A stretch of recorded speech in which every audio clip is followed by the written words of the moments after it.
We have the pleasure of speaking with a very talented young lady. Her name is Lizzy Loeb, and she joins us via telephone today. Hey, Lizzy. Hello, how are you? I am fantastic. How are you? I'm very good. I'm very glad to be doing this today. All right. Now, you're in New York, is that right? That's right. I'm in New York City. Okay. Looking at the Hudson right now. All right. Okay. No planes in there today, right? No, but it was down here, actually. I'm down in Battery Park, so it was right here. Wow. Now, were you there when that happened? I wasn't, but my dad was. He took a picture. It, like, sort of floated up to the promenade, up to, like, the river's edge, and it was bizarre to see a plane right there. Yeah. Crazy. Can imagine. Well, let me brag on you for a little bit here, okay? Oh, okay. Let everybody get to know who you are. You're 23, is that right?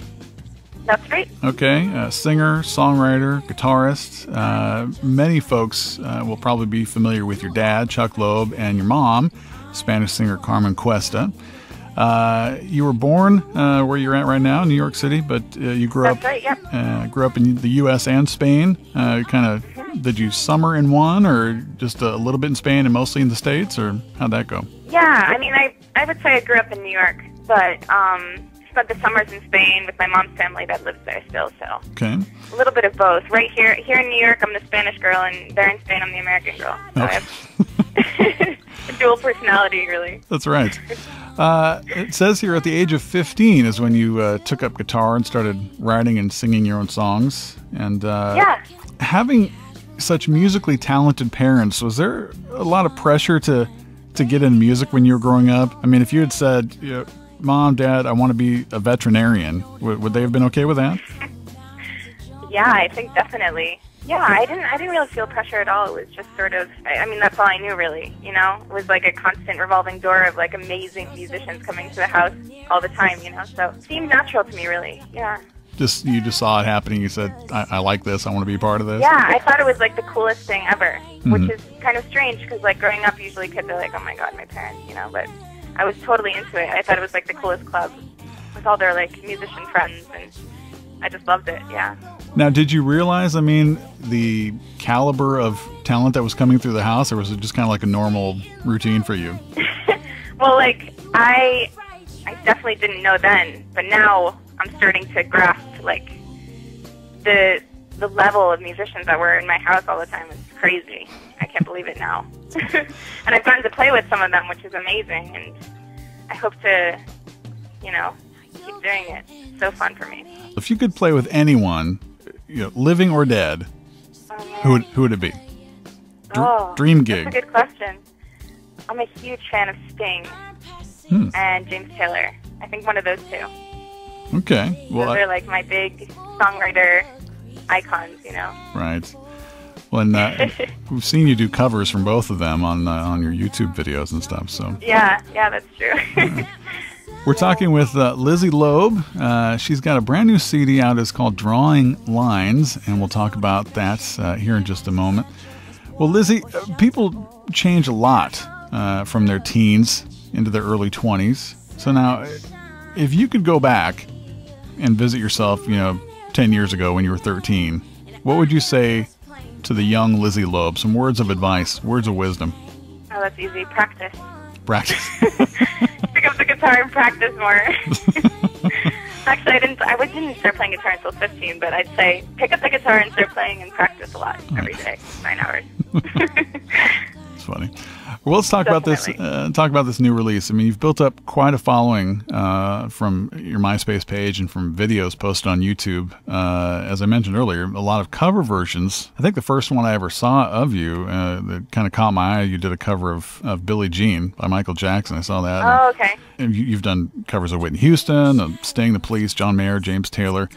You have this way of paying homage to all those influences of yours, even if you're not doing their songs, and you've really managed to meld them into kind of your own style and sound. How would you describe your musical style? Yeah, I usually have to say at least 4 genres to like sort of mirror it.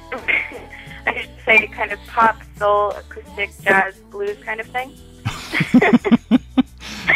It's not an easy answer, but... And then usually people say, oh, like Amy Winehouse. And I'm like, yeah, sure.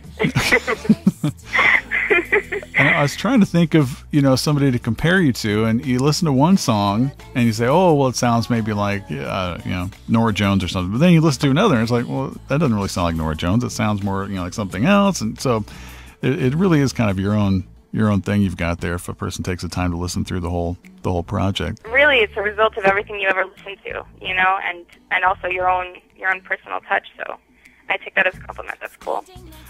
So were your parents your teachers as far as playing and singing, or did you have some outside coaching, or is it just natural?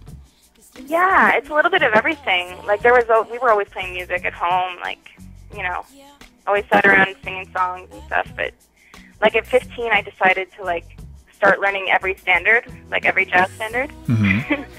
So I started with A, and then I ended up just knowing a lot of A standards, All the Things You Are, Autumn in New York, All of You, wow. All of Me. And my dad helped me, he was into it, but then I just stopped because it was so overwhelming. There's so many of them.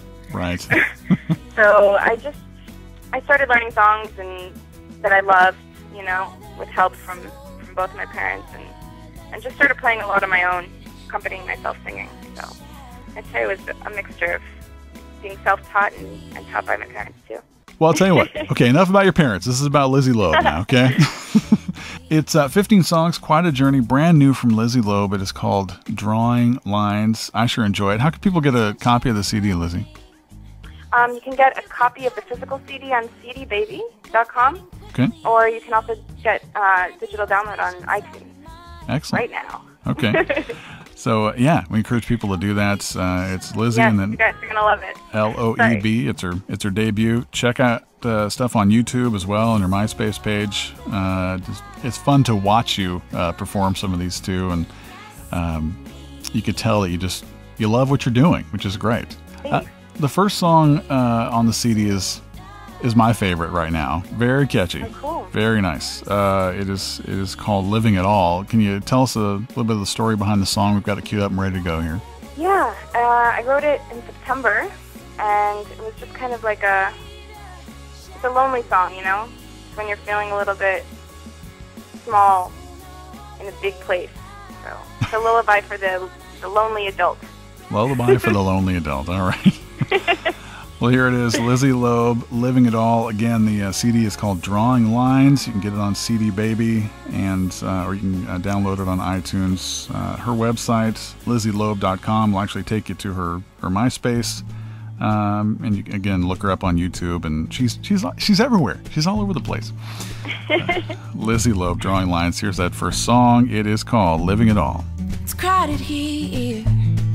The people make a whooshing sound. It's crazy here. I'm always getting pushed around. It's lonely here. The bookshops are my company.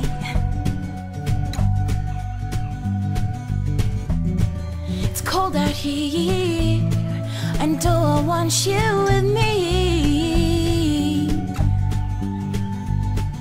But I won't go, no, I won't go, no, I won't go at all. No, I won't live where you can't live. No, I won't live at all. 'Cause that's not living at all, no. No, that's not living at all. It's hot out here.